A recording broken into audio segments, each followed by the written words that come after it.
भूत प्रेत एक ऐसा विषय है जिस पर ज़्यादातर लोग ना बात करते हैं और ना ही बात करना चाहते हैं। पर एक सवाल सबके मन में है, क्या सच में भूत प्रेत होते हैं या सच में काला जादू जैसी कोई शक्ति होती है? अगर यही सवाल आप मुझसे 3 साल पहले पूछते तो मेरा जवाब कुछ और होता, पर एक हादसे ने मेरा जवाब और जीवन दोनों बदल दिया। ये बात है 3 साल पहले की, जब मेरी नई नौकरी लगी थी और मुझे मुंबई से हैदराबाद शिफ्ट होना पड़ा।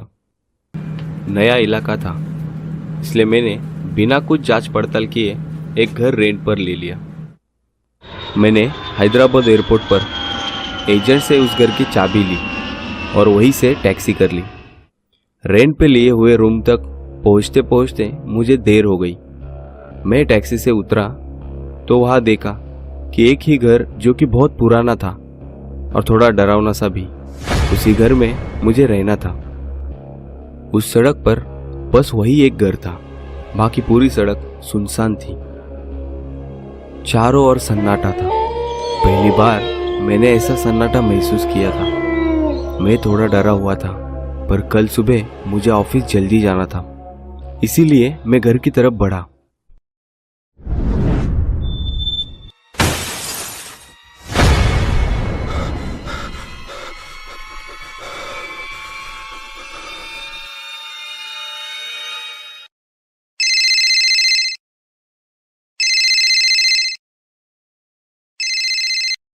हाँ राहुल, तुम पहुंच गए क्या?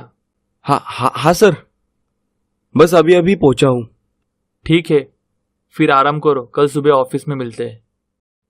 बॉस के इस फोन से उस कुल्हाड़ी वाली बात से मेरा ध्यान हट गया। मैं अब घर में आ चुका था। घर में पूरा अंधेरा था। घर का सामान बिखरा हुआ था, कुछ सामान तो टूटा हुआ भी था। दीवार पर एक बड़ी सी घड़ी लटकी थी जो कि बंद पड़ी थी। मैंने अपने मोबाइल का टॉर्च ऑन किया और बिजली का स्विच ढूंढने लगा।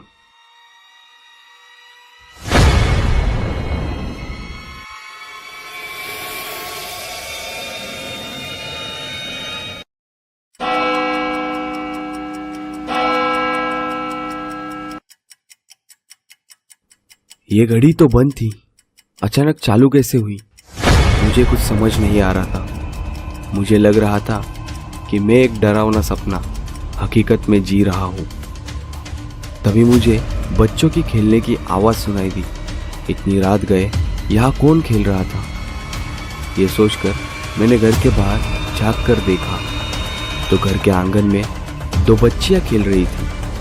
वो दोनों एक बोतल के साथ खेल रही थी जिसमें लाल रंग का पानी था। अचानक पलक झपकते ही वो दोनों गायब हो गई।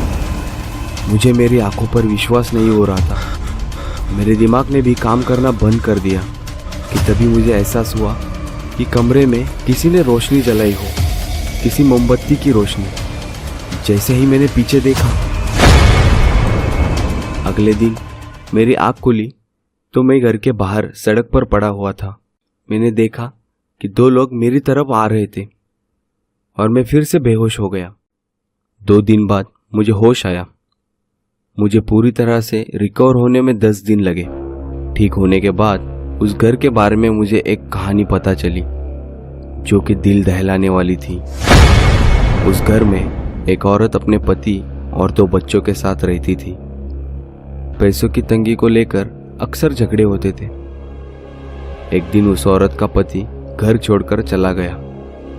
उस दिन के बाद उस घर से रात के समय अजीबोगरीब आवाज आती थी, जैसे कि कोई किसी को जोर जोर से पीट रहा हो।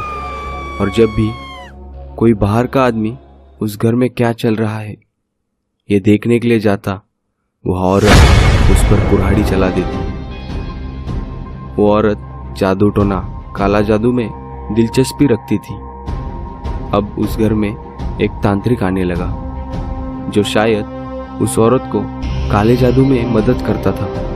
उस तांत्रिक ने उसे बताया कि तुम्हें उससे अपने दोनों बच्चों की बलि देनी होगी, तभी तुम पर पैसों की बारिश होगी। कुछ दिनों के बाद तांत्रिक उस घर में कभी नहीं दिखा। अब उस घर से रोज रात को भयानक आवाजें आने लगी, जैसे कि घर में मौत का तांडव चल रहा हो।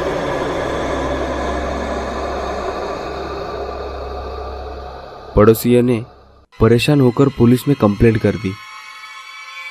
पुलिस घर का दरवाजा तोड़कर अंदर घुसी तो उनकी आंखें फटी की फटी रह गई। उस घर में 2 बच्ची और उस औरत की लाश पड़ी थी। पुलिस ने तीनों लाशों को फॉरेंसिक लैब में भेज दिया। वो लाश को मरे हुए 6-7 महीने हो चुके थे। इसके बाद कई सवाल पैदा होते हैं। आपको क्या लगता है, आखिर तीनों को किसने मारा? अगर ये तीनों मरे हुए थे तो रोज़ घर से आवाज़ें किसकी आती थी? अगर आपको पता हो तो हमें कमेंट बॉक्स में ज़रूर बताएं, या फिर राज खुलने का इंतज़ार कीजिए।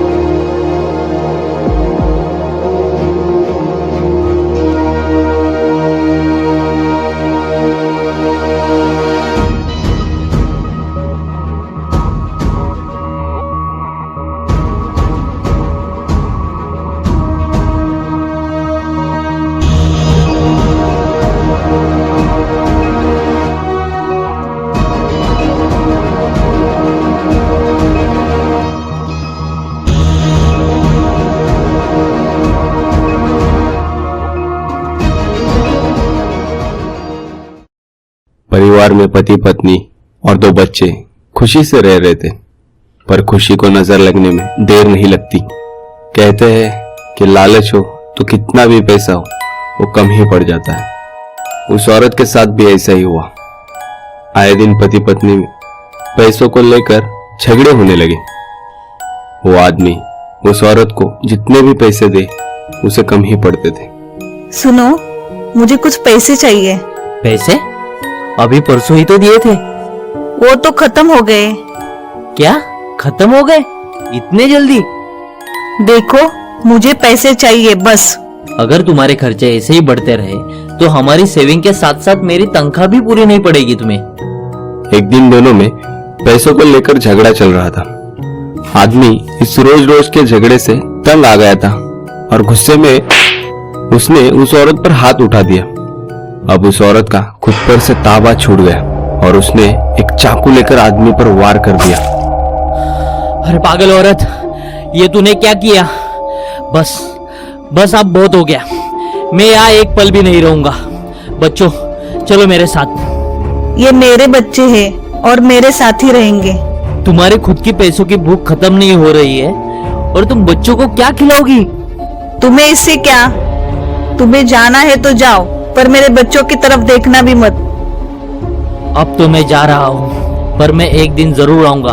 अपने बच्चों को यहाँ से ले जाऊंगा। गुस्से में वो आदमी घर छोड़ के चला जाता है। कुछ दिन बीत जाने के बाद एक दोपहर वो औरत अपने एक कमरे में रखी एक पुरानी संदूक खोलती है। उस संदूक में अर्थ नक्षत्र नाम की एक किताब होती है। अब यही किताब मुझे पैसे देंगी। वो औरत उस दिन से उस किताब को पढ़ने लगी। वो किताब एक काला जादू की थी, जिसे पढ़कर पैसों की बारिश की जा सकती थी। वो किताब पढ़ने के बाद उस औरत को पता चला कि उसे पैसों की बारिश करने के लिए एक तांत्रिक की जरूरत पड़ेगी। अगले दिन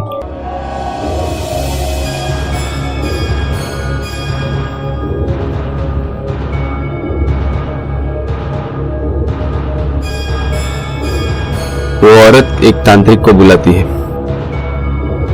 वो तांत्रिक पूरे घर में घूमकर सारे कमरों में राख छिड़कता है। हमें कल से पूजा शुरू करनी होगी। ये पूजा 7 दिन तक चलेगी।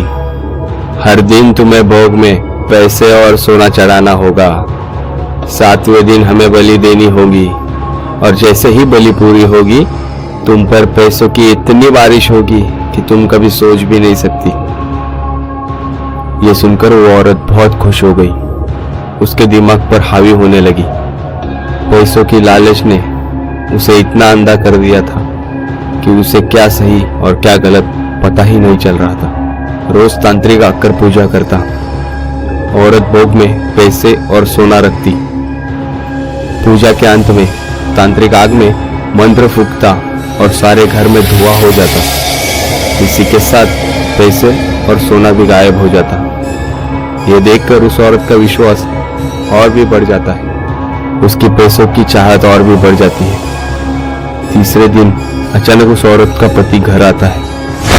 तांत्रिक और काला जादू का सामान देखकर उसे कुछ समझ नहीं आ रहा था। तांत्रिक की पूजा समाप्त होती है और तांत्रिक वहां से चला जाता है। आदमी उस तांत्रिक और काला जादू के बारे में उससे पूछती है, पर औरत उसे उल्टे जवाब देने लगती है। दोनों में जोर से झगड़ा होता है। दोनों की चिल्लाने की आवाज घर से बाहर सुनाई देने लगती है। अचानक एक चीख सुनाई देती है और सब शांत हो जाता है। अगले दिन से उस घर के खिड़की में एक बोतल दिखाई देती है जिसमें लाल रंग का पानी होता है। आखिरकार 7वां दिन आया। उस औरत ने बचे कुचे सारे पैसे और सोना भोग में रख दिए। बाबा, मैंने भोग तो चढ़ा दिया, अब बलि किसकी देनी होगी? तुम्हारे बेटों की। क्या? मेरी बेटियों की? हाँ, 2 बलि यानी 2 गुना बारिश। इतना पैसा मिलेगा कि तुम सपने में भी नहीं सोच सकती। ये लो और बलि दो। समय निकलता जा रहा है बेटी, बलि दो। वो औरत अभी शांत थी। सोचो मत, इतने दिनों की पूजा भोग सब व्यर्थ जाएगा। लो पकड़ो और बलि दो, बलि दो। आखिरकार पैसों की लालच ने माँ के प्यार का भी खून कर दिया और वो औरत चाकू लेकर बच्चों की ओर बढ़ने लगी। और उसी के साथ उस औरत ने उन दोनों की बलि दे दी। 2 मासूम बच्चे जिन्होंने ठीक से जिंदगी भी नहीं देखी थी। पैसों की लालच ने उन्हें मौत की सजा दे दी। अब वो औरत तांत्रिक के पास आई और बोली, अब तो बलि भी दे दी है तो पैसों की बारिश होगी ना? हाँ, बारिश तो होगी, पर पैसों की नहीं, खून की। उस दिन के बाद वो तांत्रिक उस घर में कभी नहीं लौटा।